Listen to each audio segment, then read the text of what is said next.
രാജ്യത്തിന്റെ അഭിമാനം കാക്കാൻ എപ്പോഴും നമ്മുടെ സൈനികർക്ക് കഴിയുന്നുണ്ട്. അത് ഇന്ദിരാഗാന്ധിയുടെ കാലത്തായാലും വാജ്പേയിയുടെ കാലത്തായാലും നരേന്ദ്രമോദിയുടെ ഇപ്പോഴത്തെ കാലത്തായാലും അങ്ങനെ തന്നെയാണ്. സൈനികർ വിജയം നേടിയപ്പോൾ അത് രാജ്യം അഭിമാനിക്കുന്നത് പതിവാണ്.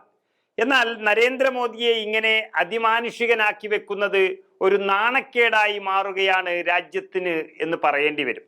മോദിയെ വിമർശിക്കുന്നത് രാജ്യദ്രോഹം എന്ന രീതിയിൽ പ്രസ്താവന ഇറക്കി BJP ഒരു കവചം തീർക്കുമ്പോൾ അതിനുള്ളിൽ നിൽക്കാൻ തന്നെ കിട്ടില്ല എന്ന് പ്രഖ്യാപിച്ചിരിക്കുകയാണ് മമതാ ബാനർജി.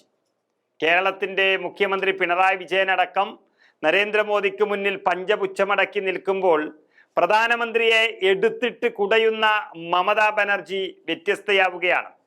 പ്രധാനമന്ത്രി നരേന്ദ്രമോദിക്കെതിരെ അതിരൂക്ഷ വിമർശനവുമായിട്ടാണ് പശ്ചിമ ബംഗാൾ മുഖ്യമന്ത്രി മമതാ ബാനർജി രംഗത്ത് വന്നിരിക്കുന്നത്.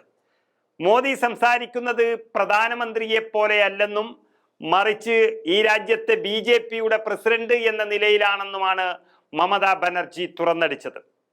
ഒരു BJPയുടെ കാര്യങ്ങൾ പറയുന്നത് പോലെ രാഷ്ട്രീയവൽക്കരിക്കുന്നതാണ് പതിവ് ഇപ്പോൾ കാണുന്നത് നരേന്ദ്രമോദിയുടെ ഭാഗത്തുനിന്ന്.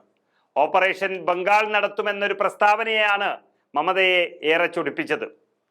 ഇന്നത്തെ സാഹചര്യം മുതലെടുത്തുകൊണ്ട് നരേന്ദ്രമോദിയും BJPയും ദേശീയ സുരക്ഷയെ രാഷ്ട്രീയവൽക്കരിച്ചുവെന്നും പ്രതിപക്ഷത്തെ ദുർബലപ്പെടുത്താൻ ശ്രമിക്കുന്നുവെന്നും മമതാ ബാനർജി വ്യക്തമാക്കുകയാണ്.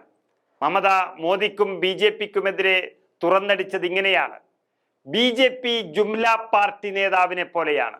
നിങ്ങൾ ബംഗാൾ സർക്കാരിനെ കുറ്റപ്പെടുത്തുകയും ഈ രാജ്യത്ത് കാര്യങ്ങൾ രാഷ്ട്രീയവൽക്കരിക്കാൻ പ്രതിപക്ഷത്തെ കുറ്റപ്പെടുത്തുകയും ചെയ്യുന്നു.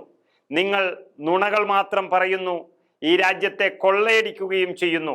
രാഷ്ട്രീയ ശ്രദ്ധ ആകർഷിക്കാൻ വേണ്ടിയാണ് പാകിസ്ഥാനെതിരായ ഇന്ത്യയുടെ സായുധ സേനയുടെ നടപടിയെ കേന്ദ്രം ഓപ്പറേഷൻ സിന്ദൂർ എന്ന് നാമകരണം ചെയ്തത് എന്ന ഗുരുതരമായ ആരോപണവും പ്രധാനമന്ത്രിക്കെതിരെ ഉന്നയിച്ചിരിക്കുകയാണ് മമത.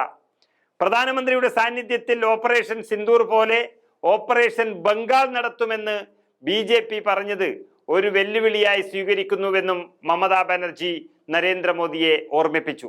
ഏതായാലും ഭീകരാക്രമണവും രാജ്യസ്നേഹവും വരെ ഒരു മാർക്കറ്റിംഗ് ആയി ഉപയോഗിക്കുന്ന നരേന്ദ്രമോദിയുടെ പോക്ക് അപകടം തന്നെയാണ് എന്ന സൂചനയാണ് മമത നൽകുന്നത്.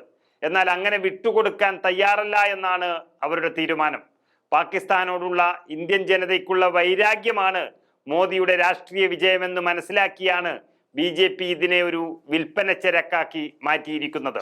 മമതയെപ്പോലുള്ളവർ ചോദ്യം ചെയ്യുമ്പോഴാണ് അതിൻ്റെ യാഥാർത്ഥ്യം ഇന്ത്യ മനസ്സിലാക്കുന്നത്.